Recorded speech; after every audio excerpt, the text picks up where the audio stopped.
wabarakatuh. Alhamdulillah wassalatu wassalamu ala Rasulillah wa ala alihi wa ashabihi wa mawala. La haula wa la quwwata illa billah. Asyhadu an la ilaha illallah wa asyhadu anna Muhammadar Rasulullah. Allahumma shalli ala Muhammad wa ala alihi wa ashabihi wa man tabi'ahum bi ihsan ila yaumil qiyamah. Wa qala Allah ta'ala bil Qur'anil 'azim, a'udzu billahi minasy syaithanir rajim. Ya ayyuhalladzina amanu ittaqullaha haqqa tuqatih wa la tamutunna illa wa antum muslimun. Amma ba'du. Bapak Ibu jamaah salat subuh ma'asyiral muslimin rahimakumullah. Alhamdulillah pada pagi hari ini kita diperkenankan oleh Allah Subhanahu wa taala untuk duduk bersama dalam rangka bertolakul ilmi. Sungguh ini sebuah nikmat yang patut kita syukuri. Semoga suasana, situasi, keadaan yang seperti ini itu bisa kita istiqomahkan. Dan mudah-mudahan Allah memberi istiqomah kepada kita. Kenapa demikian? Karena ini menjadi salah satu bekal kita untuk kehidupan akhirat kelak. Apa yang bisa kita bawa pada kehidupan akhirat nanti? Apa yang bisa kita bawa untuk kehidupan kita yang kedua? Kecuali dengan syarat-syarat yang harus kita penuhi. Oleh karena itu, pagi hari ini menjadi salah satu bekal kita untuk kehidupan kedua kita di kemudian hari. Mau tidak mau kita akan mati. Mau tidak mau kita akan mati. Kita akan kembali kepada Allah. Dan kembalinya kita itu tidak sekedar kembali, tetapi harus membawa bekal-bekal yang cukup sehingga Allah menerima kita dan menjadikan kita di antara golongan-golongan penghuni surga. Amin. Bapak Ibu jamaah yang dimuliakan Allah Subhanahu wa taala, mudah-mudahan kita terus menjadi orang-orang yang bersyukur. Amin. Kemudian pagi hari ini kita akan melanjutkan judul kita, Ibu. Jadi ini sudah sampai ke 19, berarti judul kita pada pagi hari ini adalah malu. Malu sebagian dari iman. Kalau kemarin pertolongan dan perlindungan Allah.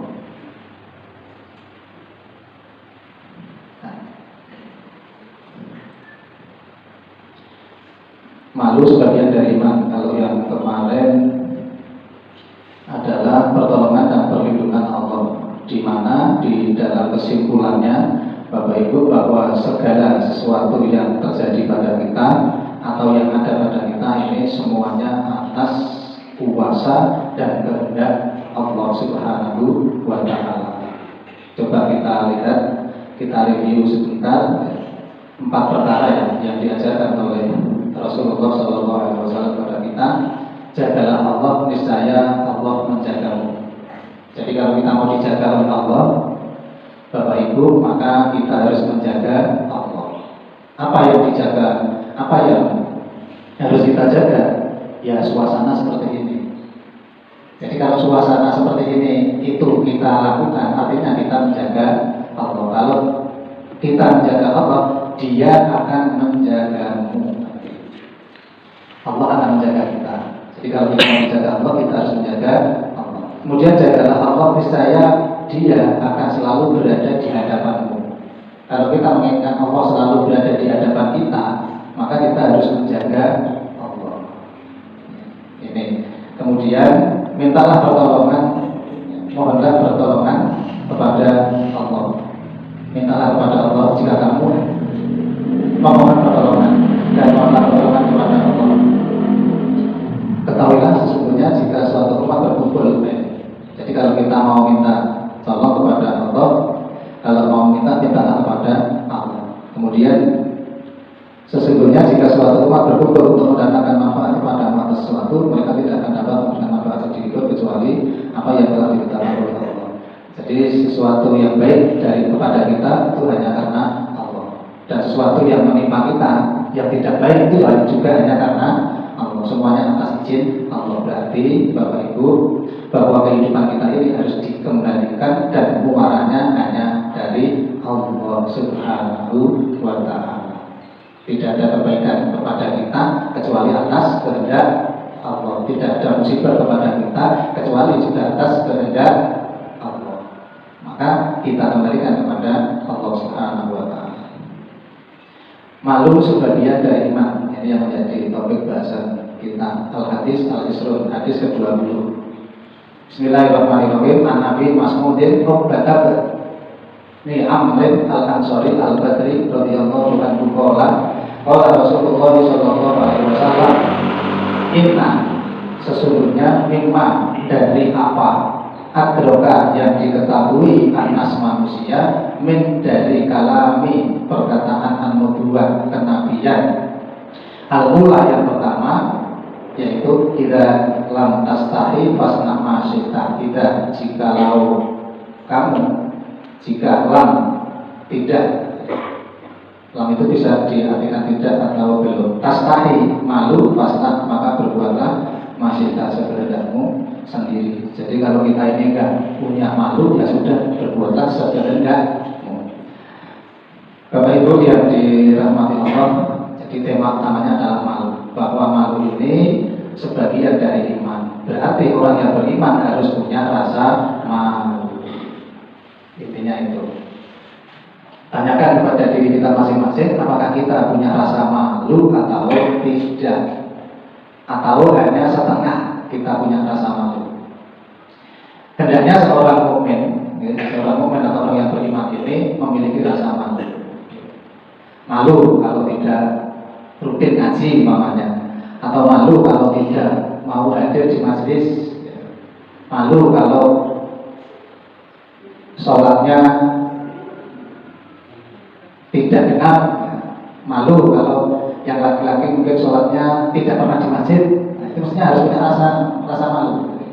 Malu kalau tidak berkumpul dengan orang-orang soleh dan lain sebagainya. Banyak hal yang kita sebagai seorang mukmin itu harus memiliki rasa malu.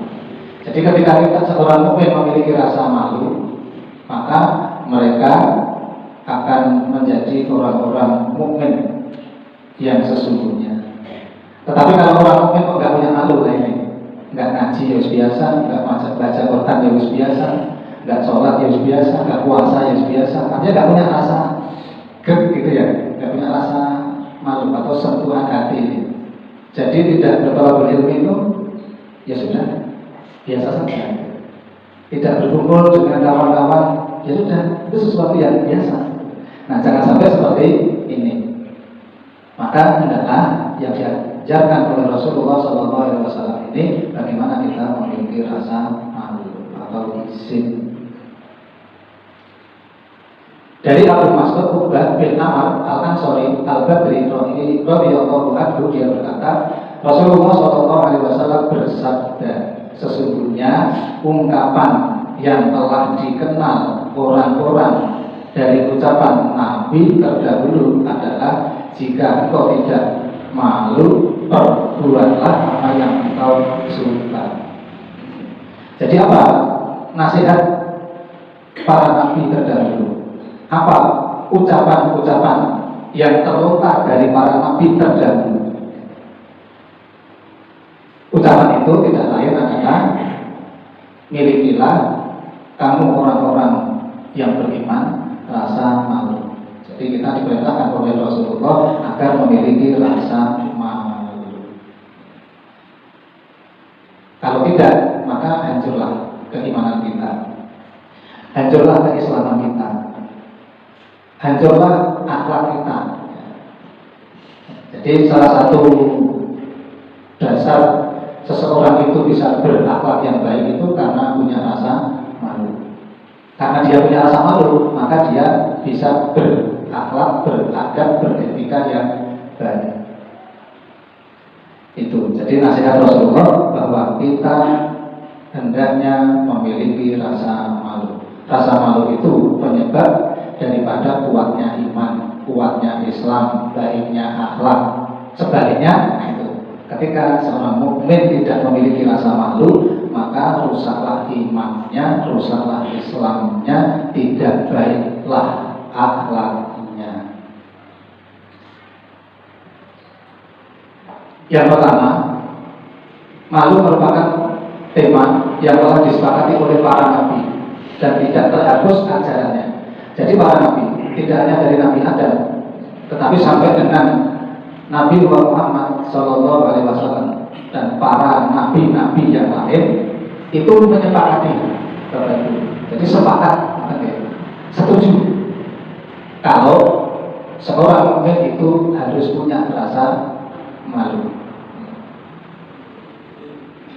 Dan tidak terhapus dari ajarannya dan akan selalu diajarkan kepada umatnya atau umat manusia agar mereka memiliki rasa malu. Tetapi yang terjadi sekarang, Bapak Ibu, kira-kira seseorang yang memiliki rasa malu dengan yang tidak memiliki rasa malu itu banyak yang malu, kira-kira. Banyak yang tidak memiliki rasa malu. Jadi biasa gitu. Lewat di depan orang tua nggak bertegur sapa itu biasa. Atau berbicara dengan orang yang lebih tua itu dengan bahasa yang kasar namanya, itu biasa. Nah, hal-hal yang seperti itu mestinya yang harus kita rubah. Dari mana merubahnya Bapak Ibu? Ya dari keluarga kita.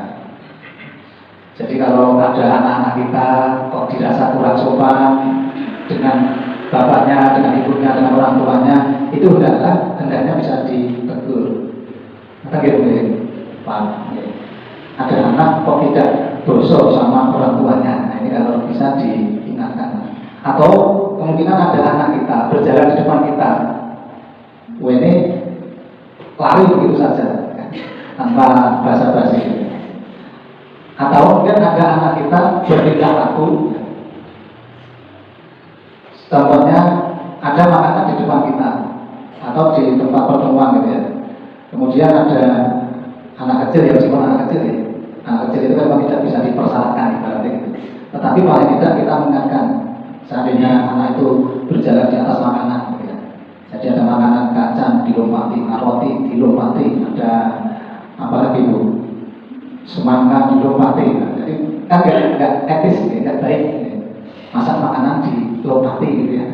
Nah itu juga mestinya diingatkan sehingga tumbuh pada anak itu rasa malu. Jadi malu ini menjadi nasihat para nabi, baik nabi pertama, kemudian sampai dengan nabi yang terakhir, dan menjadi ajaran Islam. Jadi malu itu adalah syariat, karena menjadi bagian daripada iman. Kemudian kedua, jika seseorang telah meninggalkan rasa malu, maka jangan harap lagi kebaikan darinya sedikit pun. Jadi orang itu kalau sudah tidak punya rasa malu, maka hilang kebaikan-kebaikannya. Beliau kok sakit hilang kalau masalah ini. Beliau kok sakit hilang, masalahnya dia akan berbuat semaunya sendiri. Nah, itu. Jadi orang itu kalau sudah tidak memiliki rasa malu, maka akan hilang kebaikan darinya. Kenapa? Karena dia akan berbuat sekehendaknya sendiri, sageleme dhewe. Kita nek enten tiyang niku sageleme dhewe ngoten niku jenengan trima apa mboten? Mboten trima nggih. Contoh wonten piyambak numpak motor teng ngarep masjid mriki pas jamaah di utawi apa? Kenapa itu iya terbangun ya? Kita jangan ibu. Wah kalau ibu kayak orang duwe sopan satu. Oke, terus nanti dengan masjid itu berarti bahkan kayak itu tahu kok yang gawe kenapa gede-gede suaranya. Nah, itu mestinya harus punya rasa malu. Tapi kalau dia nggak punya malu ya sudah biasa saja. Mau lewat di depan masjid, mau lewat di depan orang tua dan lain sebagainya. Kemudian yang ketiga, malu merupakan landasan akhlak. Jadi akhlak itu salah satu landasannya adalah malu. Kalau dia punya rasa malu, maka dia akan bisa berakhlak mulia atau berbuat kebaikan yang tadi. Tetapi kalau sudah tidak punya rasa malu, maka akhlaknya ini akan rusak atau kebaikannya tadi itu akan hilang. Maka intisari nomor 3 adalah malu merupakan landasan akhlak mulia dan selalu bermuara pada kebaikan. Jadi orang yang memiliki rasa malu itu pasti ya, ujungnya adalah sebuah kebaikan. Jadi kalau saya punya rasa malu, izin gitu ya, maka hal ini akan menimbulkan kebaikan-kebaikan yang ada di dalam diri kita.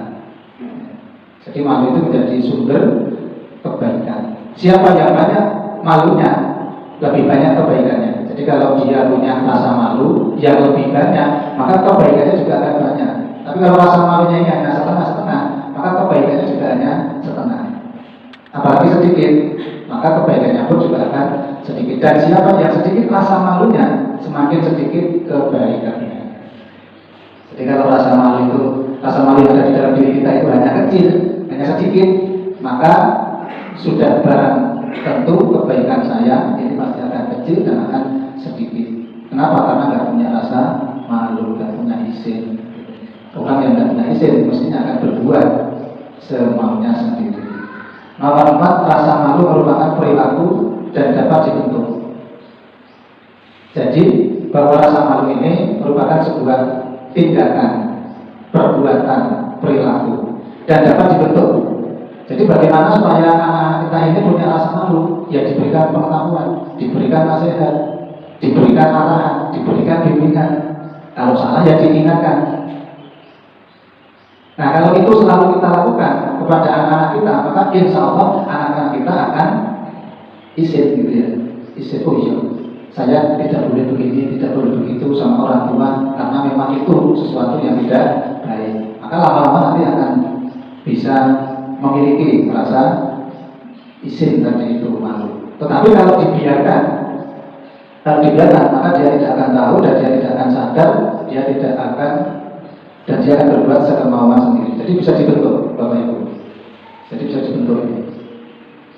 Maka berupayalah kita untuk membentuk diri sendiri dan juga keluarga itu untuk memiliki rasa malu. Ya contohnya kita sendiri mungkin yang sudah biasa berjamaah ini, nggak jamaah itu rasanya kok malu gitu. Malunya kepada siapa? Kepada Allah Subhanahu Wa Taala. Ya Allah, saya malu dengan Engkau. Biasanya saya ingin berjamaah, kok sekarang seperti malas-malasan gitu ya. Nah itu punya rasa malu kita terhadap Allah Subhanahu Wa Taala, bukan kepada manusia ya, jadi kepada Allah. Ya Allah, saya malu kepada. Biasanya saya itu sholat berjamaah di masjid Al-Manah. Beberapa minggu ini kok nggak berangkat ke masjid, nggak sholat jamaah. Rasanya itu malu. Ya Allah, biasanya saya itu pengajian sama teman-teman jamaah di masjid. Beberapa hari ini kok saya tidak ikut pengajian. Itu langsung timbul rasa kecewa, rasa malu, keinginan untuk hadir. Nah itu ya, sesuatu yang harus ada di dalam diri kita, Bapak Ibu. Nah, saudara, tuh. Jadi kalau biasa jamaah, tiba-tiba kok beberapa hari ke jamaah itu gelap betul dengan gelap ya, atau punya rasa malu itu paling tidak izin gitu ya, izin kepada Allah Subhanahu Wa Taala. Sami. Jadi orang itu kalau sudah terbiasa berbuat baik, kalau kita berbuat baik itu rasanya apa? Ya malu dan juga sedih, kecewa. Tetapi kalau kebiasaan seseorang itu nggak baik, itu ya berbuat nggak baik itu ya sesuatu yang biasa. Artinya nggak punya malu. Dan alhamdulillah Bapak Ibu, mudah-mudahan kita diberikan rasa malu atau izin oleh Allah Subhanahu Wa Taala, sehingga yang ada di dalam diri kita dan kebiasaan kita untuk bertalatul ilmi, untuk berjamaah ini betul-betul dikuatkan oleh Allah Subhanahu Wa Taala. Kenapa demikian? Karena memang itu yang menjadi bekal kita besok, termasuk bertadarus Al-Quran. Jangan sampai kita tinggalkan Bapak Ibu. Yang sudah biasa di masjid ya alhamdulillah, tetapi yang di rumah itu juga harus bertadarus Al-Quran. Jangan sampai meninggalkan bacaan Quran sehari pun. Masya Allah, kalau sudah biasa baca Quran itu sehari nggak baca, kok aku belum baca ya, belum baca Quran hari ini, itu rasanya itu nggak enak gitu. Rasa hati itu nggak enak Bapak Ibu. Itu kan terbiasa ya. Tapi kalau yang tidak terbiasa ya mungkin harus lewat gitu aja. Senin lewat, Selasa lewat, Rabu lewat, Kamis lewat sampai dengan hari satu hari akad ini. Nauzubillah. Jadi mudah-mudahan kita diistiqomahkan dalam banyak hal, terutama kebaikan-kebaikan yang itu bisa menjadi bekal kita menghadap Allah Subhanahu wa Ta'ala. Jadi meskipun nonton wayang nih, ya sholat subuh kan gitu ya. Nah, di mana pulang jam berapa itu? Nonton wayang atau nonton wong dodol gitu ya. Atau ngelilingi wong dodol gitu ya. Ya, itulah dinamika kehidupan. Yang penting nonton wayang kan yang iso sholat jamaah subuh itu ya iso ngaji, alhamdulillah. Maka setiap orang yang memiliki tanggung jawab hendaknya memperhatikan bimbingan terhadap mereka yang menjadi tanggung jawabnya. Nah, ini seorang orang tua, seorang bapak, seorang ibu memiliki tanggung jawab terhadap anak dan generasinya. Ya, jadi anak cucu, pokoknya anak turunnya itu menjadi tanggung jawab orang tuanya.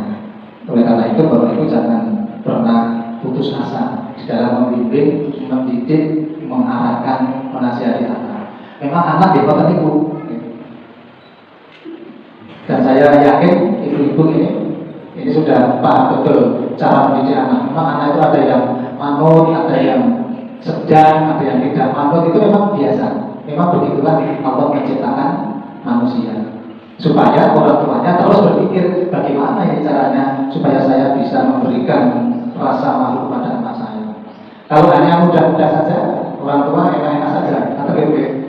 Jadi kalau Allah menciptakan manusia semua anak itu malu, wah jadi boleh nyantai-nyantai, sakit arisan gitu, sakit arisan, sakit apa istirahat, bisa ini bisa itu.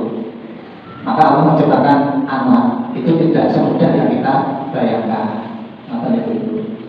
Jadi kalau ada anak yang nakal, ya itulah agar orang tua berpikir. Kalau ada anak orang yang soleh, ya begitulah agar orang tua kemudian bisa bersikap dan seterusnya. Ini jadi tanggung jawab orang tuanya. Kemudian tidak ada rasa malu dalam mengajarkan hukum-hukum agama serta menuntut ilmu dan kebenaran. Dalam hal kebenaran, dalam hal thalabul ilmi, dalam hal memberitahukan atau mengajarkan hukum-hukum agama itu tidak boleh ada rasa malu. Jadi ampun izin gue mengajarkan agama syariat, kemudian untuk berthalabul ilmi dan kebenaran. Jadi kebenaran, berthalabul ilmi dan hukum-hukum agama itu harus disampaikan kepada anak-anak kita. Salah satu contoh, kita memberitahu kepada anak-anak agar tidak terjebak pada LGBT namanya. Ini kita malah tidak boleh tahu, tidak boleh tahu. Kita harus terang-terangan. Kita harus terang-terangan. Nah, kalau ada indikasi, tapi kalau tidak ada indikasi ya sudah biarkan saja. Karena kalau tidak ada indikasi atau tidak ada kecenderungan atau tidak ada perilaku yang menyimpang, itu biarkan. Tetapi kalau ada, nah itu supaya diingatkan. Kita tidak boleh malu-malu. Atau kemudian dia melanggar syariat, ini juga harus diingatkan. Jadi pokoknya dalam hal kebaikan, dalam hal agama, dalam hal hukum Islam, ini harus diberikan tahu. Kemudian di antara manfaat rasa malu adalah ifah. Ifah itu apa? Menjaga diri dari perbuatan tercela. Berarti malu, ya. Malu, orang yang punya rasa malu itu dapat menjaga ifah, menjaga dari perbuatan tercela. Tetapi orang yang tidak punya rasa malu, ya, maka ia bisa saja melakukan perbuatan-perbuatan yang tercela. Maka hendaknya kita dan keluarga kita serta masyarakat kita ini harus punya rasa malu, sehingga ada di dalam diri mereka ifah, perbuatan tercela. Kemudian wafa itu menepati janji. Orang yang tidak punya malu maka akan mudah mengingkari janji. Oh iya, aku ini kok janjian karo si fulan, tapi rasa itu isin aku ini. Malu gitu ya. Jadi punya rasa malu. Kok saya tidak menepati janji? Janji kemarin tidak saya tepati, janji ini tidak saya tepati. Rasanya kok malu gitu ya. Jadi rasa malu itu dapat menumbuhkan sifat ifah dan juga wafa, menepati janji. Jadi orang yang punya rasa malu pasti akan menepati janji. Sebaliknya yang tidak punya rasa malu akan mengingkari janji dan juga akan berbuat yang melanggar syariat-syariat agama. Jadi dalam kehidupan kita sekarang Bapak Ibu, kita harus waspada khususnya terhadap anak-anak kita. Jadi bergaul dengan siapa mereka itu harus kita pantau. Jangan sampai anak kita ini kita lepaskan begitu saja. Kata Bapak Ibu, karena ini penting. Artinya jangan sampai kemudian terjadi pada keluarga kita, masyarakat kita. Karena kalau kita melihat situasi dan kondisi kehidupan modern ini ternyata banyak misterinya. Jadi banyak sesuatu yang di luar dugaan kita. Tiba-tiba ada anak muda bunuh diri, Masya Allah. Ya karena depresi itu, karena putus asa itu. Jadi tiba-tiba ada anak muda, padahal masih muda kan? Anak muda kan ibaratnya, apalagi belum berkeluarga itu kan, kalau pikirannya kan belum banyak gitu kan. Tapi nah ibu-ibu ini banyak betul. Bapak-bapak banyak Pak. Ya, kalau sudah menjadi orang tua memang banyak pikiran. Tapi ini anak muda, ya, masih sekolah lagi SMA tiba-tiba bunuh diri. Kenapa? Karena frustasi. Ya, pacarnya diambil orang. Lalu kalau pacarnya diambil orang saja kok putus asa. Berjumlah sebenarnya, kan cukup kan? Ini orang ibarat saja. Ya. Jadi kenapa pemikiran anak-anak sekarang itu begitu pendek? Kenapa tidak berpikir jauh ke sana? Nah ini menjadi tanggung jawab orang tua untuk betul-betul dapat memperhatikan anak-anaknya. Di antaranya adalah memberikan pengertian nasihat terkait dengan syariat yang ditetapkan oleh para nabi, yaitu agar memiliki rasa malu. Yang terakhir, rasa malu merupakan cabang iman yang wajib diwujudkan. Salah satu cabang iman itu adalah malu. Izin itu harus ada di dalam diri seorang mukmin. Yang lain lagi membawa tanggung jawab. Yang namanya seorang mukmin itu harus bertanggung jawab. Baik dalam kehidupan dunianya maupun kehidupan akhiratnya besok. Seorang mukmin harus memiliki rasa tanggung jawab. Nah, jadi beberapa ini Bapak Ibu terkait dengan bagaimana kita bisa memaksimalkan posisi kita sebagai orang tua untuk memberikan bekal-bekal kepada anak-anak kita. Nah, ini yang berhubungan dengan ayat Al-Quran. Ini nggak usah saya baca ayatnya ya, karena terlalu panjang, artinya saja. Wahai orang-orang yang beriman, atau wahai orang-orang yang beriman, janganlah kamu, ini surat Al-Ahzab, Quran surat Al-Ahzab ayat 53. Hai orang-orang yang beriman, janganlah kamu memasuki rumah-rumah Nabi kecuali bila kamu diizinkan. Jadi kita nggak boleh masuk ke rumah orang. Kalau di sini Nabi ya, tidak boleh masuk ke rumah Nabi pada waktu itu kecuali diizinkan oleh pemilik rumah untuk makan dengan tidak menunggu-nunggu waktu masak atau makannya. Jadi pada zaman dahulu ada satu kebiasaan. Pada masa Rasulullah pernah terjadi orang-orang yang menunggu waktu makan Nabi. Nabi biasanya makan jam berapa ya? Oh jam setengah 12 atau jam 11. Ya sudah, berarti nanti waktu jam 11 saya akan ke rumah Nabi. Ya, biar bisa makan bareng Nabi atau biar dapat makan dari Nabi gitu. Menunggu-nunggu waktu makan Rasulullah. Lalu turun ayat ini melarang masuk rumah Rasulullah untuk makan sambil menunggu-nunggu waktu makannya Rasulullah. Jadi ini tidak boleh. Artinya bahwa kita harus punya rasa malu. Contoh kita mau bertamu atau Bapak Ibu, kita mau bertamu. Kapan waktu bertamu yang baik? Apakah pagi hari? Apakah siang hari? Apakah sore hari? Kalau mungkin di masyarakat kita, ya, bertamu itu yang baik adalah di sore hari. Kenapa? Karena disitulah masyarakat banyak waktu, ya, karena mereka telah bekerja dan lain sebagainya. Itu biasanya sore. Tapi kalau pagi-pagi setengah 7 terus mau tamu gitu kan. Mau tamu kalau ada kepentingan boleh. Contoh kabar-kabar lain-lain. itu bertamu, terus ngobrol. Padahal ini setelah namanya, atau setelah ke pabrik, ya, atau setelah bekerja. Kita mulai tak perlu mau kok yora etis, neng orang tak perlu mau kok orang rumah. Padahal carinya setelah menunggu neng ngarep apa namanya. Masih banyak. Ini masih banyak orang sibuk. Nah itu. Jadi jangan sampai tamu yang kira-kira nanti itu mengganggu pekerjaan.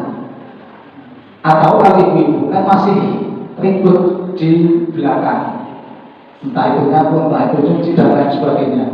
Wah ini tiba-tiba ada tamu gitu kan ya. Gitu. Nah ini salah satu gambaran dari ajaran Rasulullah, yaitu rasa malu tadi, punya izin. Jadi seperti ini juga tidak boleh. Tetapi jika kamu diundang, maka masuklah. Dan bila kamu selesai makan, keluarlah. Jadi kalau sudah makan, kita bertamu, kemudian sudah disuguh, kemudian keperluan sudah tercukupi, tersampaikan semua. Jangan kok terus duduk-duduk pengen di situ terus atau sampai yang boleh. Mungkin karena rumahnya AC gitu ya, adem di rumahnya si Fulan gitu ya, ngobrol-ngobrol gitu. Ada dia banyak kesibukan gitu ya. Ini sudah minum, sudah diberi makan, keperluannya sudah tersampaikan, tapi nggak pulang-pulang, pengennya ngobrol kesana kemari gitu. Nah ini juga tidak boleh. Oke. Jadi dan bila kamu selesai makan, keluarlah kamu tanpa asik memperpanjang percakapan. Jadi kalau kita bertamu juga harus tahu waktu. Oke. Apalagi Pak Slamet di Hadoro ini. Ini banyak orang yang main di situ, padahal dia mau kerja gitu. Tapi biasanya kalau Pak Slamet ya dia nggak kerja. Karena apa? Karena di mejanya sudah banyak makanan. Terus gue mau ngombe yo, aku tak nyambut gawe, nah gitu. Anak bosan ngobrol ya, pelanggan bekas-bekas gitu. Nah ini itu kayak Bapak Ibu. Jadi di dalam bertamu itu kita harus tahu waktu, tahu diri, punya rasa malu. Sesungguhnya yang demikian itu akan mengganggu Nabi. Lalu Nabi malu kepadamu untuk menyuruh kamu keluar. Jadi pemilik rumah atau tuan rumah itu nggak etis untuk mengusir tamunya. Gitu. Contohnya bertamu sudah beberapa waktu tiba-tiba ada adzan zuhur, itu sebagai tamu, ya. Itu juga harus tahu diri. Oh pemilik rumah ini orang Muslim, sudah ada zuhur, itu ya. Keperluan sudah tersampaikan, kan? Maka ya, mestinya tahu diri segera untuk pamit. Karena sudah ada dulu, ada masa dan lain sebagainya.